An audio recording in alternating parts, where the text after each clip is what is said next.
নমস্কার। প্রাচীন কথন চ্যানেলে আপনাদের সকলকে স্বাগত। আজ আমি আপনাদের সামনে যে গল্পটি পরিবেশন করব, সেটি হলো গোপাল ভাঁড়ের একটি গল্প, বুদ্ধির পরিচয়। তাহলে চলুন গল্পটা শুনে নেওয়া যাক।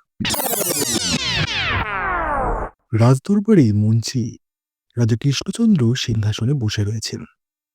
পাশে মন্ত্রিমণ্ডলী এবং সভাসদ। গোপাল ভাঁড় দরবারে প্রবেশ করল। রাজা বললেন, গোপাল, আজ তোমার বুদ্ধির পরিচয় চাই। একটা কঠিন প্রশ্ন করব, উত্তর দিতে হবে কিন্তু। গোপাল বলল, মহারাজ, আপনি যা বলবেন তাই হবে। আপনার প্রশ্ন শুনতে আমি প্রস্তুত। রাজা বললেন, বলো তো, পৃথিবীর সবচেয়ে বড় সত্যটা কি? গোপাল হালকা হাসি দিয়ে বলল, মহারাজ, পৃথিবীর সবচেয়ে বড় সত্যি হল ক্ষুধা। রাজা আশ্চর্য হয়ে জিজ্ঞেস করলেন, ক্ষুধা, এর মানেটা কি? গোপাল বলল, মহারাজ, ক্ষুধা এমন এক সত্য যা রাজা থেকে প্রজা সবাইকেই সমান করে দেয়। ক্ষুধার জ্বালা কেউ সহ্য করতে পারে না। সভাসদরা বিস্ময়ে এক প্রকার উত্তর দিল, এ তো সত্যি দারুণ উত্তর।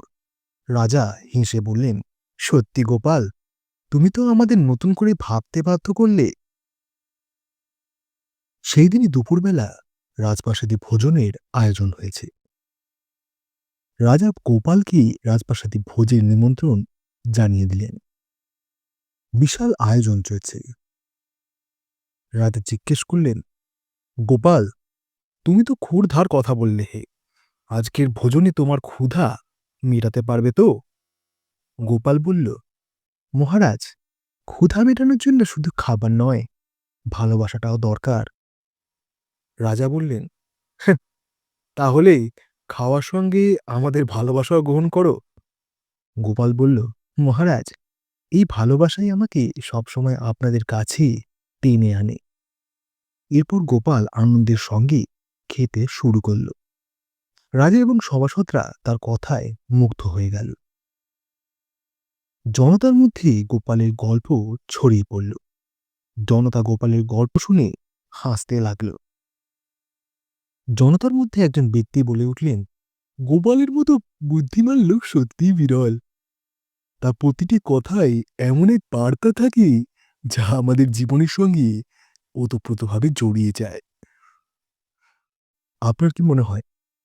গল্পটা শুনে কমেন্টের মাধ্যমে জানাতে ভুলবেন না কিন্তু।